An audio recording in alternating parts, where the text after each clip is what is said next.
just before I went on the Family Ties audition, I went on an audition for Seven Brides for Seven Brothers. It was a show that they were doing, and I went and auditioned. It was a horrible audition. It was just terrible. It just stunk. I brought my guitar and I played terribly, and I thought, man, this is what it's come down to. I'm getting rejected for Seven Brides for Seven Brothers. You know, it's just all hell. You know, it's just, you know, I'm 19 and I'm washed up, and I don't know what the hell I'm gonna do.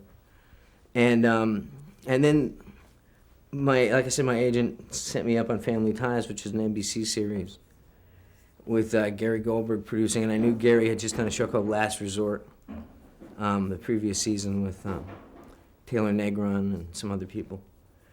And I still had this like little hint of snobism where I said, I don't really know if I want to do a sitcom. My agent's like, what, are you kidding me? You know, you need a job.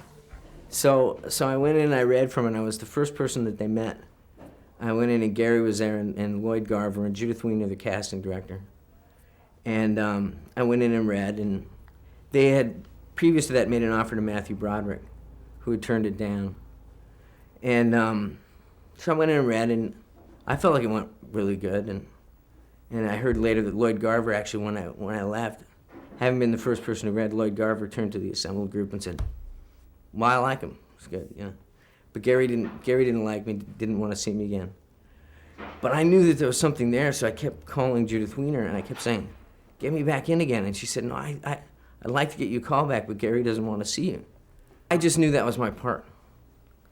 I just knew it was my part. I knew I got it. I understood it.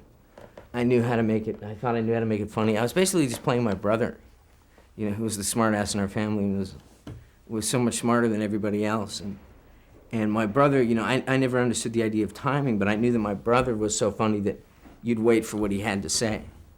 So what I later understood to be timing back then was just my brother was so funny at the dinner table that you'd wait for what he had to say.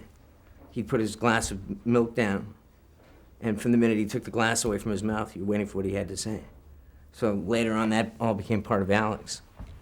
So I just knew that as I was auditioning, I knew that I just got it. There was just a sense that I had that was it. But he didn't want to see me. Now, a month goes on, and during this month, I mean, I can't explain to you that I was figuring out ways to cook cardboard, you know. I was eating plain wrap, everything. This is a time when you get generic stuff from the supermarket. It'd say, like, peas on it, you know, pasta. So, so now finally she says, well, Gary will see you. But, you know, he thinks that this is all wrong. He wants you to come in and play it differently. And I was like, yeah, great. So I went in and I read, and that second time, and I could tell right away he was laughing. And now he's seen like 30, 40, 50 actors. So his view is a little bit different. And he's laughing, and I know I'm scoring. And now I'm learning this thing that I didn't really know, because I hadn't done that much of this level of sitcom. Feeding on the laugh and playing up the expectation that he has. And the more he laughs, the more I know what he likes, and I hit that harder the next time. And I finished the reading, and he sits back and he turns to Judith Weiner and he goes, well, I should say that previous, when Judith kept saying, see Michael Fox again, he kept saying, look, I don't like the guy. I don't want to see him. He said, I'm a grown man. I know what I like. I know what I don't like. I don't like this kid. I don't want to see him. So then finally I went in and I read the second time, and after really doing a good job, he sat back and he said, why didn't anybody tell me? And that was it, and he was my champion from then on. And we went to network, because that was the thing you have to do, where you have to go and read in front of all the executives. So Brandon Tartikoff was there, and he was like the new guy. And I knew that I had to impress Brandon Tartikoff, so who didn't like me either. And so I started to read, and then he said, Brandon Tartikoff said, well, what are some of the things you've done? Give us some of your credits. So I thought, well, I'll tell him the NBC credits. So I'm thinking about NBC. So I said, well, I've done Here's Boomer. I did the pilot for Teachers Only with Lynn Redgrave. I did the Lewis and Clark with Gabe Kaplan. And Gary sat at the back and he goes, get to the hits, Fox, get to the hits. And someone started laughing.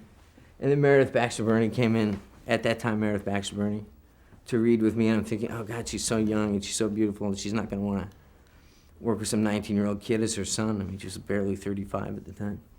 But she liked me, and they got me through it, so the next thing I knew, I was shooting the pilot.